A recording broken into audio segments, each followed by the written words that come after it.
perlu kita setiap minggu 2-3 kali ketemu orang. Cuman tujuan kita bangun relasi bukan transaksi. Nggak ada yang kita closing tuh. Makanya relasinya panjang semua sampai sekarang. Di semua pekerjaan sampingan lu atau pekerjaan lu, jujur lu akan butuh network yang bisa beli produk, jasa, dan bisa lu leverage untuk optimalisasi bisnis dan apapun yang lu kerjakan. Nah, untuk nyampe sana, lu tuh harus bisa jadi orang yang komunikasinya enak, bisa dipercaya, kredibel, dan punya karakter yang bertanggung jawab. Yang paling sayang adalah orang yang sudah punya networknya tapi tidak sadar itu sebuah aset dan tidak di leverage apa-apa opportunity-nya. Padahal itu adalah tambang emas yang setiap orang mau di situ. Dari nol.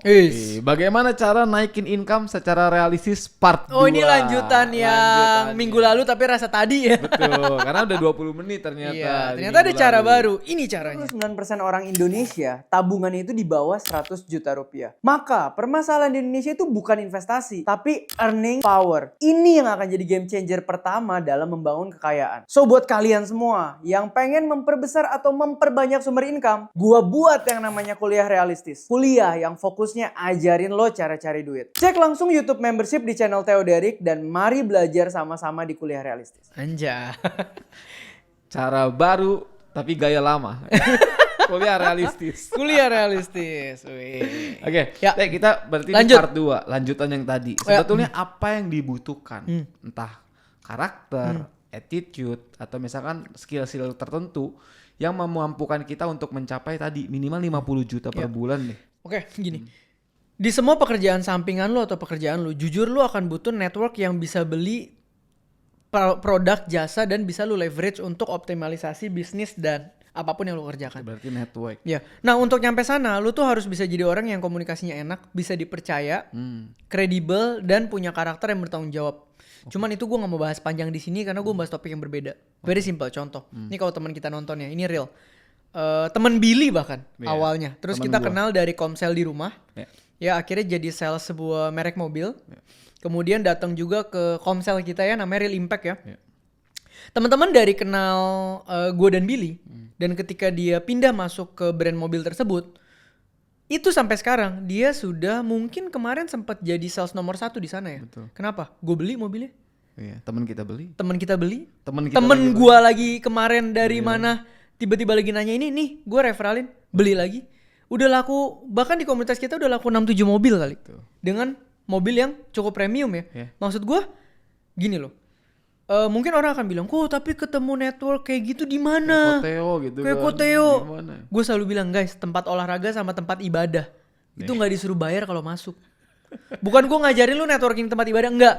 Dia memang maksudnya, looking for ibadahnya. Plusnya ya ketemu kita dan kita sama-sama jadi berkat. That's it gitu maksud gue. Karena intentionnya kalau lu bener-bener cuma buat networking kelihatan kok. Bener. Dia nggak akan datang lagi untuk tiap minggu nggak rutin. Bener. Gitu. You never know. Maksud gue tapi gini loh guys. Jangan menyempitkan pikiran dengan kayak aduh kayak gini nyari mah. Enggak. Lu datang ke olahraga, lari. Lu datang ke komunitas makan bakmi aja apapun. Itu tuh semua orang punya pekerjaan, punya usaha. Betul lagi. You never know lu bisa jual produk lu, jasa lu kemana. Tapi ketika lu punya tadi ya freelance dan lu berarti butuhnya apa? Nanti ketemunya mungkin owner-owner agency, owner-owner bisnis, ya carilah komunitas bisnis yang lu bisa datengin. Acara-acara bisnis yang lu bisa datengin. Mungkin kalian akan bilang, kok tapi emang bisa ya lu datang ke acara gitu terus bangun network. Gue datang ke acara orang yang dulu gue jadi partisipan, gue bayar acaranya jadi speaker, ya kan? Betul. Ketemu siapa? Nih, Billy. Ketemu gue betul. Jadi partner bisnis sekarang. Ketemu beberapa orang lain yang bahkan sekarang masih ke-maintain, say hello. Bener. Ketemu orang yang sekarang jadi partner agency kita. Oh iya, betul juga. Lu akan bilang, kok tapi emang ketemu kayak gituan bisa jadi. Tergantung lu leverage-nya gimana. Kalau buat gue pribadi nih seorang Theo Derek, tidak ada relasi yang sia-sia dalam hidup gue. Semuanya gue leverage maksimal. Ya, so makanya menjadi orang yang menyenangkan itu penting. Nah, bagaimana bisa disenangkan tadi Theo udah sebutin tuh. Iya. Catat komunikasinya harus bagus. Betul. Menyeharian menyenangkan. Very simple. Kemarin gue ketemu orang, temen gue gak sebut apa-apa ya. Tapi unfortunately company-nya baru efisiensi. Jadi kena layoff, dia lagi nyari kerja udah 5 bulan. Oke, 5 bulan nyari kerja belum dapat. Belum. Ya akhirnya pergi makan. Pergi makan, udah lama gak ketemu, hai. Kebetulan gue kenal juga sama salah satu temen yang main sama kita lah, yang juga lagi cari orang divisi tertentu kan. Gue kenalin kerja udah. Karena kenal lu. Karena makan. Iya, karena kenal. Tujuannya bukan cari kerja. Tujuannya makan. Selesai makan besokannya punya full time job. Dan yang benar gini, lu tidak akan berani merekomendasikan orang yang menurut gua yang menurut lu tidak pantas bagus. direkomendasikan. Nah itu. Jadi maksud gua jangan menyempitkan pikiran untuk kayak kalau ketemu harus jualan. Kalau ini harus ini enggak. Kenapa gua selalu bilang maintain relasi, networking. Penting. Lu makin kenal banyak orang, lu makin bisa terkoneksi dengan banyak orang. Itu bisa jadi apa aja. Mungkin banyak orang ngomong, tapi kan networking itu overrated. Ketemu orang juga nggak jadi apa-apa. Ya emang. Sekarang. 5 tahun lagi? Nggak tahu. Dan fun fact-nya adalah gue sama Theo ketemu tuh tahun 2011. Iya. Di kampus. Baru jadi partner bisnis 2018. Iya. Berapa tahun tuh? 7 tahun. Kita ketemu partner kita yang di agency. Kenal dulu 3 tahun berikutnya baru jadi agency. Betul. Butuh waktu. Jadi menurut gua networking itu overrated buat lu yang memang sudah punya keluarga berprivilege di mana orang mau networking sama lu. Kalau lu perintis kayak gua nggak ada backup, nggak ada siapa-siapa nih kayak Billy nih. Iya cari pak. Cari kemana-mana. Dulu kita setiap minggu 2-3 kali ketemu orang. Cuman tujuan kita bangun relasi bukan transaksi. Nggak ada yang kita closing tuh. Makanya relasinya panjang semua sampai sekarang. Nih gue ada pertanyaan dan gue yakin bisa mewakili banyak orang yang pengen networking tapi mungkin lagi cari jalan. Nah bagaimana jika kondisi kita, dulu kan kondisi kita juga dalam proses yang cari jalan. Udah punya bisnis tapi mencari jalan untuk naik ya. Cari jalan buat naik, buat ibaratnya dari cukup jadi cukup banget lah. Atau misalkan dari, let's say buat teman-teman misalnya lagi bingung cari jalan, butuh jalan. Kayak tadi temen lu misalkan yang 5 bulan gak dapat kerja, itu kan mungkin lagi cari jalan. Tapi tujuannya bukan cari jalan tuh. Bukan. Nah gimana caranya posisinya kita lagi cari jalan tapi bangun relasinya tidak seperti orang cari jalan gitu. Ya karena intensinya bangun relasi. Even sekarang gini. Nih ya, ini ngomong goblok-goblokan. Dari kasus tadi lu bisa belajar. Apply kerjaan lewat LinkedIn selama 5 bulan. Sama pergi makan ketemu teman yang tepat. Hasilnya beda. Betul. Lu mau ngomong apa? Theo gue mau cari kerjaan 5 bulan tak keliling kirim ini nih. Lu ketemu gue sekali makan besok dapat full time job. Bener. Setuju lagi. Apakah gue bisa bilang itu overrated, underrated? Enggak, itu rezeki lu. Bangun relasi. Lu dapet jalannya. Powerful sih ini. Ini bener-bener kejadian loh ini. Baru bulan lalu. Itu orang WhatsApp gue udah say thank you banget. Iyalah 5 bulan teh. Nggak no income kan 5 bulan itu kan. Puji Tuhan. Bener. Gitu loh. Nah ya, itu. Relasi sepenting itu guys. Maksud gue. Ya mungkin tidak semua relasi baik. Tidak semua relasi menghasilkan. Tapi probabilitas jadi sesuatu tuh tinggi.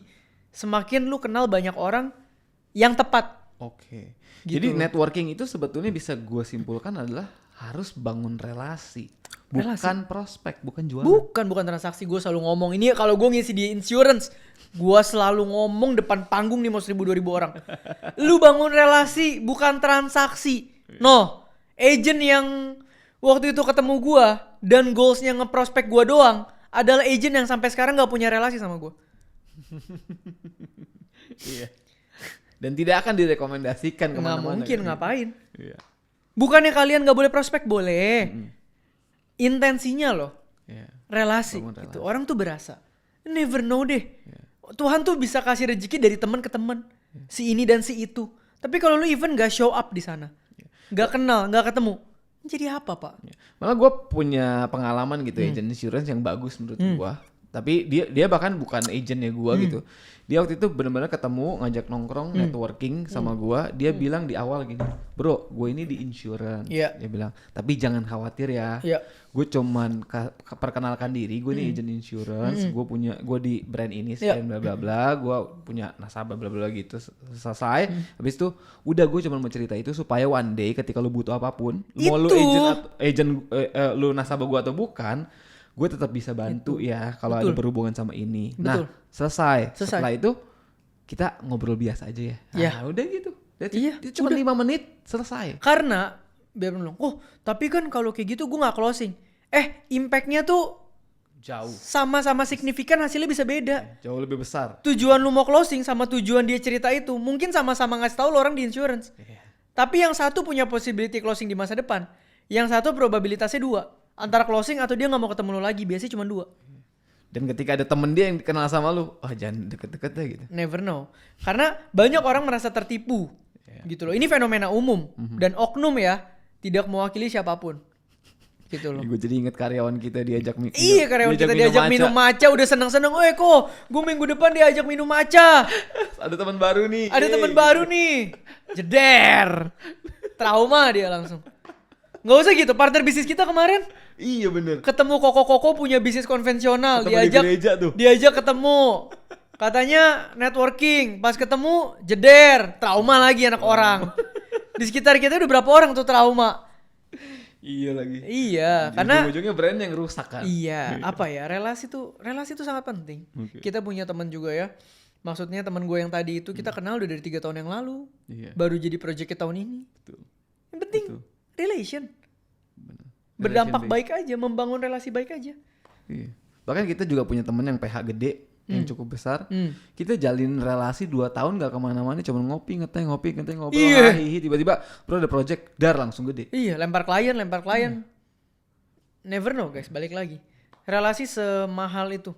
Iya, lu bisa berjuang semampu lu dan sekuat lu sampai certain point tertentu. Tapi leverage-nya tuh beda. Makanya kemarin gue ada konten ya, gue bilang. Kalau lu mau terus meningkat, bukan masalah lu ngerjain apa. Oke. Tapi lu kenal siapa. Iya. Ngomongin capacity itu kemarin. Iya, yang paling sayang adalah, ini gue kemarin ngomong ke PT gue nih. Orang yang sudah punya networknya, tapi tidak sadar itu sebuah aset. Dan tidak di leverage apa-apa opportunity-nya. Padahal, itu adalah tambang emas yang setiap orang mau di situ. Nah. Itu yang paling sedih, Pak. Makanya gue bilang sama dia, lu punya 40-50 klien termasuk gue, semuanya orang bisa bayar kan? Lu mending bikin sesuatu. Karena kalau lu bikin gue pasti bayar. Betul. Lu ngilangin omset berapa dengan tidak mau mencoba? Dan itu per bulan lo hitungannya ya? Bulan.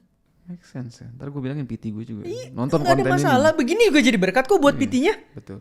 Gak ada masalah gue. Gue very happy gitu loh. Nah tapi banyak orang yang tidak sadar. Mereka tuh punya banyak aset di sekitarnya. Karena mereka terlalu fokus sama apa yang mereka bisa doang. Kadang orang tuh mikirnya gini, gue bisa ABC. Dengan gue bisa ABC, ini yang bisa bawa gue naik. Kagak. Lu bisa ABC, ada cap mentoknya. Kayak tadi kita bilang, lu mau penghasilan berapa? 30 juta, mentok tuh udah. Apa yang lu bisa? Lu jago banget lagi sampai 50 juta, mentok tuh udah. Di atas itu mau ke 100, 200, 300, itu udah masalah lu kenal siapa. Butuh orang. Lompatan dan leverage-nya, kemana lu butuh orang, lu butuh opportunity lain, lu butuh network lain. Oke. Yang bisa memvalue lu lebih mahal dari diri lu sendiri. Nah setelah aware, orang butuh apa teh?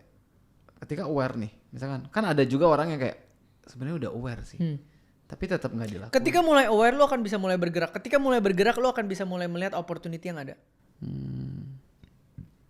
Oke, jadi harus aware dan bergerak. Nggak cukup aware doang kan? Iya. Lu harus bergerak. Iya sekarang gini lah, gue partneran bisnis sama beberapa orang, termasuk sama lu. Tapi semua project baru yang gue develop, gue pasti ajak lu. Yeah. Kenapa? Semua. Karena lu mau gerak, lu mau keep up sama gue, lu mau satu tempo. Kita tektoknya enak, gue percaya sama lu. Kalau bisa ada setiap rezeki baru gue bisa sharing sama lu. Betul, bahkan investment lucu aja kita sharing bareng-bareng. Bareng-bareng. Kan nambah rezeki juga Pak maksud gue. Betul. Tapi ada juga mungkin partner yang ya udah dia stay di situ. Satu Dan dalam 2 aja. tahun gapnya jauh banget. Dan kehilangan berapa tuh opportunity yang ada di situ. Ya sekarang ngomong geblek-geblekan aja lah. Orang di sekitar gue yang punya bisnis bagus nih gak ajak gue kerja sama, tempel muka gue jadi sesuatu kok. Bener. Jalan gak masalahnya? Iya, dan di tahun ini aja ada beberapa banyak bisnis yang nawarin lu kan. Iya. Banyak orang bahkan mau nawarin gue kerja sama atau invest lewat DM segala macem. Susah gue, gak mungkin gue ketemu. Nah ini tinggal WhatsApp, datang ke ini lu tahu rumahnya gitu kan. Iya maksudnya never know gitu. Ini peluang ada di mana-mana Pak. Ya tinggal teman-teman aja yang denger ini aware. Aware. Yang nah, ada di sekitar teman-teman. Bukan berarti lu nyari gua. Tapi di sekitar lu ada siapa? Maksud Itu gua. maksud gua. Gitu loh. Tiba-tiba semua ke kotanya ke Enggak. Itu juga kan tetap kita cari opportunity yang align ya maksud Yeah. gua. Jadi apa ya? Balik lagi ya. Gue tuh orang yang lahir dengan banyak keterbatasan. Tapi gua orang yang dibentuk Tuhan menjadi orang yang bisa optimalisasi. Mungkin 90% dari apa yang gua punya di dalam keterbatasan, Bill. Yeah. Itu yang membuat gua sampai hari ini. Itu yang bikin gua salut juga sih. Lu bisa memanfaatkan nih bahasanya. Banyak orang kan bilang ini bahasanya jelek. Leverage lah. Memanfaatkan orang lain yang ada di sekitar. Tapi menurut gua itu bagus, betul bahasa bagusnya leverage. Leverage. Itu bisa memanfaatkan ibaratnya aset yang ada di sekitar lu, Iya. termasuk hubungan. Semua. Jadi hidup gue tuh efisien tapi efektif. Ya, bukan memanfaatkan orang ya, Enggak. tapi bikin sama-sama untung. Iya. Co-partnership lah. Iya, betul. Gitu loh. Oke, ada lagi Teh? Kalau nggak ada, boleh closing. Ya teman-teman, jadi menurut gue apa yang kita bisa dengan kemampuan kita sendiri tuh ada mentoknya. Karena cap kita, kecuali balik lagi ya, kita anak pejabat kayak anak pengusaha gede ya cap kita besar. Tapi kalau orang kayak gua nih Billy yang merintis ya cap kita kecil. Kita butuh orang-orang yang bisa memperbesar capnya.